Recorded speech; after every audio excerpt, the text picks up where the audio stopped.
शांताकारं भुजंगशयनं पद्मनाभं सुरेशं विश्वाधारं गगनसदृशं मेघवर्णं शुभांगं लक्ष्मीकान्तं कमलनयनं योगिभिध्यानगम्यं वंदे विष्णु भवभयहरं सर्वलोकैकनाथं।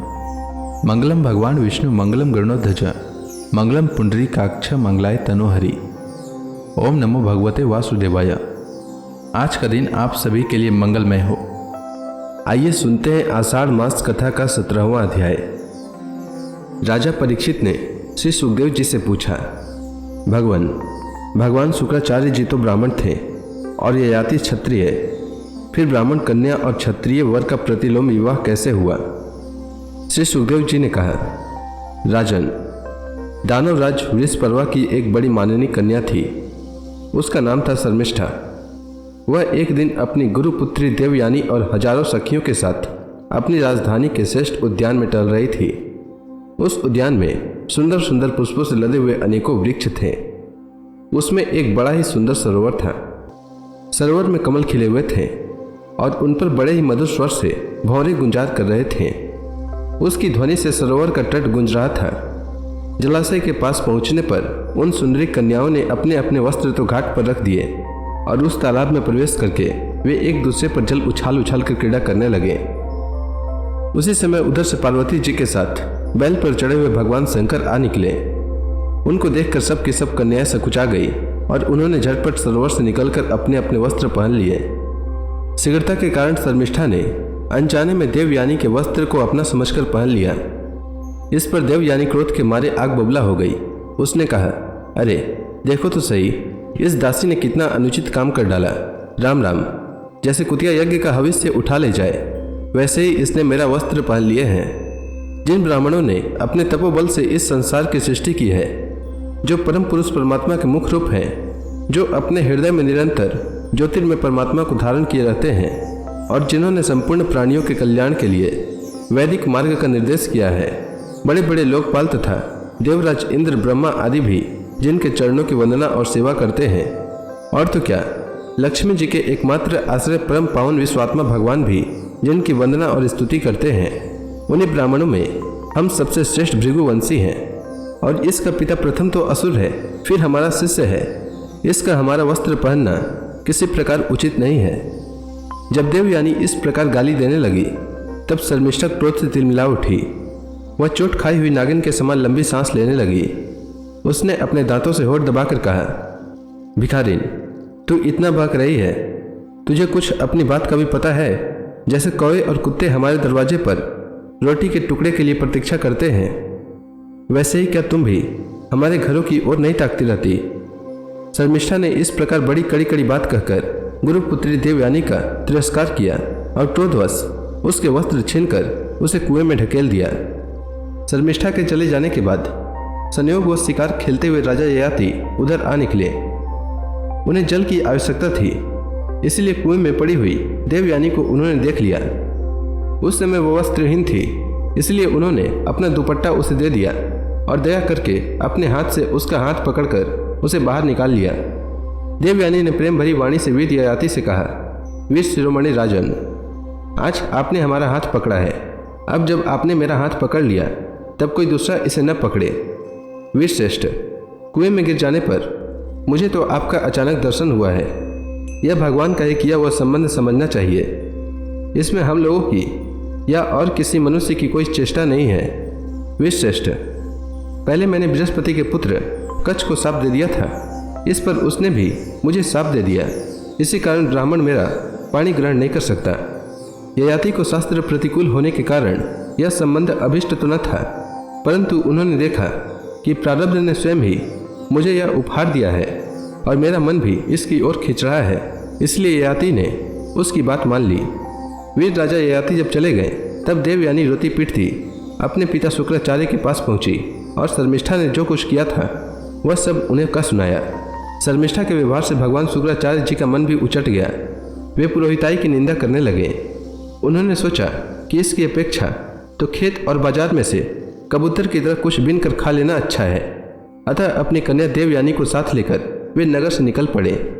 जब वृषपर्वा को यह मालूम हुआ तो उनके मन में यह शंका हुई कि गुरु जी कहीं शत्रुओं को जीत न करा दें अथवा मुझे शाप न दे दें। अतः वे उनको प्रसन्न करने के लिए पीछे पीछे गए और रास्ते में उनके चरणों पर सिर के बल गिर गए। भगवान शुक्राचार्य जी का क्रोध तो आधे ही क्षण का था। उन्होंने वृषपर्वा से कहा, राजन, मैं अपनी पुत्री देवयानी को नहीं छोड़ सकता, इसलिए इसकी जो इच्छा हो तुम पूरी कर दो, फिर मुझे लौट चलने में कोई आपत्ति नहीं होगी। जब वृषपर्वा ने ठीक है कहकर उनकी आज्ञा स्वीकार कर ली, तब देवयानी ने अपने मन की बात कही। उसने कहा, पिताजी मुझे जिस किसी को दे दें और मैं जहाँ कहीं जाऊँ, शर्मिष्ठा अपनी सहेलियों के साथ मेरी सेवा के लिए वहीं चले। शर्मिष्ठा ने अपने परिवार वालों का संकट और उनके कार्य का गौरव देखकर देवयानी की बात स्वीकार कर ली। वह अपनी 1000 सहेलियों के साथ दासी के समान उसकी सेवा करने लगी। शुक्राचार्य जी ने देवयानी का विवाह राजा ययाति के साथ कर दिया और शर्मिष्ठा को दासी के रूप में देकर उनसे कह दिया, राजन, इसको अपनी सेज पर कभी ना आने देना। परीक्षित, कुछ ही दिनों बाद देवयानी पुत्रवती हो गई। उसको पुत्रवती देखकर एक दिन शर्मिष्ठा ने भी अपने ऋतुकाल में देवयानी के पति ययाति से एकांत में सहवास की याचना की। शर्मिष्ठा के पुत्र के लिए प्रार्थना धर्म संगत है। यह देखकर धर्मज्ञ राजा ययाति ने शुक्राचार्य जी की बात याद रहने पर भी यही निश्चय किया कि समय पर प्रारब्ध के अनुसार जो होना होगा हो जाएगा।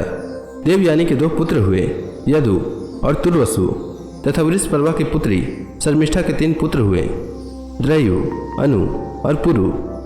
जब मानिनी देवयानी को यह मालूम हुआ कि शर्मिष्ठा को भी मेरे पति के द्वारा ही गर्भ रहा था, तब वह क्रोध से बेसुध होकर अपने पिता के घर चली गई। कामी ययाति ने मीठी मीठी बातें, अनय विनय और चरण दबाने आदि के द्वारा देवयानी को मनाने की चेष्टा की। उसके पीछे पीछे वहां तक गए भी, परंतु मना न सके। शुक्राचार्य जी ने भी क्रोध में भरकर ययाति से कहा, तू अत्यंत स्त्री लंपट, मंदबुद्धि और झूठा है। जा तेरे शरीर में वह बुढ़ापा आ जाए जो मनुष्यों को कुरूप कर देता है। ययाति ने कहा, ब्राह्मण, आपकी पुत्री के साथ विषय भोग करते करते अभी मेरी तृप्ति नहीं हुई है। इस साप से तो आपकी पुत्री का भी अनिष्ट ही है। इस पर शुक्राचार्य जी ने कहा, अच्छा जाओ, जो प्रसन्नता से तुम्हें अपनी जवानी दे दे उससे अपना बुढ़ापा बदल लो।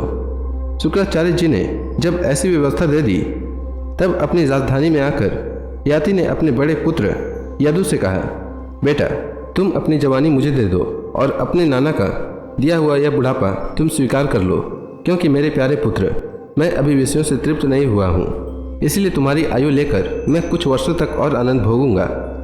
यदु ने कहा, पिताजी, बिना समय के ही प्राप्त हुआ आपका बुढ़ापा लेकर तो मैं जीना भी नहीं चाहता, क्योंकि कोई भी मनुष्य जब तक विषय सुख का अनुभव नहीं कर लेता तब तक उसे उससे वैराग्य नहीं होता।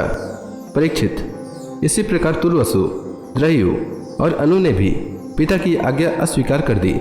सच पूछो तो उन पुत्रों को धर्म का तत्व मालूम नहीं था। वे इस अनित्य शरीर को ही नित्य माने बैठे थे। अब ययाति ने अवस्था में सबसे छोटे किंतु गुणों में बड़े अपने पुत्र पुरु को बुलाकर पूछा और कहा, बेटा, अपने बड़े भाइयों के समान तुम्हें तो मेरी बात नहीं टालनी चाहिए।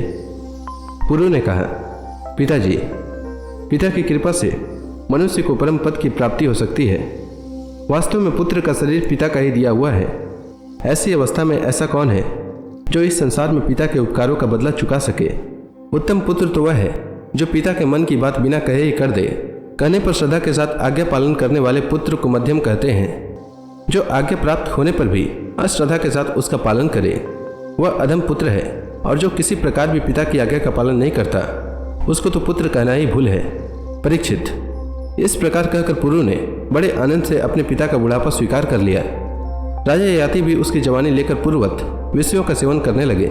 वे सातों द्वीपों के क्षत्र सम्राट थे। पिता के समान भली भांति प्रजा का पालन करते थे। उनकी इंद्रियों में पूरी शक्ति थी और वे यथावसर यथा प्राप्त विषयों का यथेच्छ उपभोग करते थे। देवयानी उनकी प्रियतमा पत्नी थी। वह अपने प्रियतम ययाति को अपने मन, वाणी, शरीर और वस्तुओं के द्वारा 3 दिन और भी प्रसन्न करने लगी और एकांत में सुख देने लगी। राजा ययाति ने समस्त वेदों के प्रतिपाद्य सर्वदेव स्वरूप यज्ञ पुरुष भगवान श्री हरि का बहुत से बड़ी बड़ी दक्षिणा वाले यज्ञों से यजन किया। जैसे आकाश में दल के दल बादल दिखते हैं और कभी नहीं भी दिखते, वैसे ही परमात्मा के स्वरूप में यह जगत स्वप्न, माया और मनोराज्य के समान कल्पित है। यह कभी अनेक नाम और रूपों के रूप में प्रतीत होता है और कभी नहीं भी। वे परमात्मा सबके हृदय में विराजमान हैं। उनका स्वरूप सूक्ष्म से भी सूक्ष्म है। उन्हीं सर्वशक्तिमान सर्वव्यापी भगवान श्री नारायण को अपने हृदय में स्थापित करके राजा ययाति ने निष्काम भाव से उनका यजन किया। इस प्रकार 1000 वर्ष तक उन्होंने अपनी उच्छृंखल इंद्रियों के साथ मन को जोड़कर उसके प्रिय विषयों को भोगा, परंतु इतने पर भी चक्रवर्ती सम्राट ययाति की भोगों से तृप्ति न हो सकी। तो इसी के साथ यह अध्याय समाप्त हुआ। इसके आगे की कथा मैं कल के अध्याय में सुनाऊंगा। तब तक के लिए भगवान हरि का नाम लेते रहें। तो प्रेम से बोलिए भगवान विष्णु की जय, श्री कृष्ण भगवान की जय, समस्त देवी देवताओं की जय।